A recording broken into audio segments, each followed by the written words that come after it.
So you're not likely to hear about this on Sean Hannity or Rush Limbaugh? No, I don't think you will, unfortunately. This will be an exclusive between me and you, but it's one of the most influential and one of the most dangerous organizations in the United States.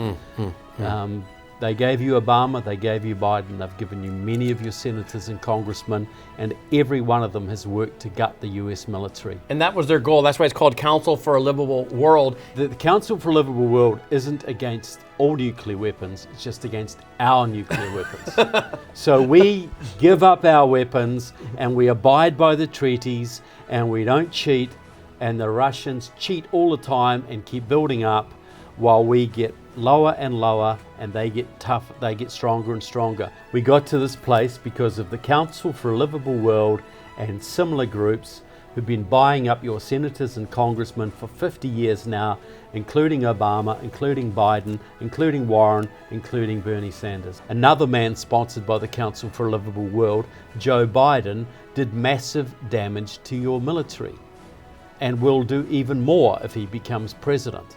You know, the military is just starting to recover from the damage of the Obama years now, just beginning to recover. Joe Biden will finish that process and he will gut your military to the point where Russia or China could walk over this country. Kaveen Mashini, a spokesman for the Student Movement Coordination Committee for Democracy in Iran, calls Biden, quote, a great friend of the mullahs, end quote.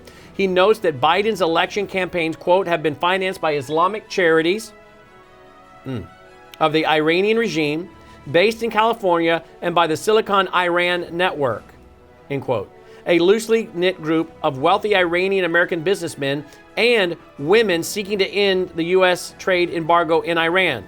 Quote, in exchange, the center does his best to aid the mullahs, end quote. And Obama did everything he could to empower the Russians through his term of office, as has Biden. Well, we know that these are dangerous people. Biden is surrounded by the Islamist money and the neo-Marxist concepts. I mean, he is in thick with the red-green axis, right? Look, absolutely. And I think Biden looks after himself. He's an ideological leftist, but he will take money from anywhere he can get it, and he is very happy to take so he's corrupt from Iran. Oh, absolutely, he's corrupt.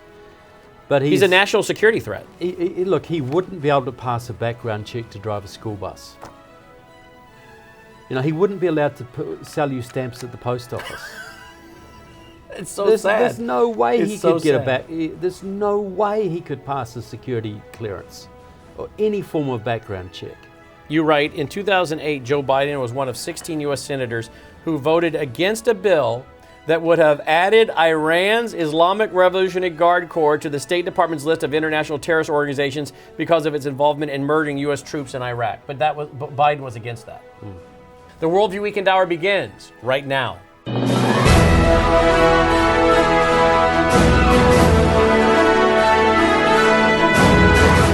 WVW-TV presents the Worldview Weekend Hour with Brannon Howse.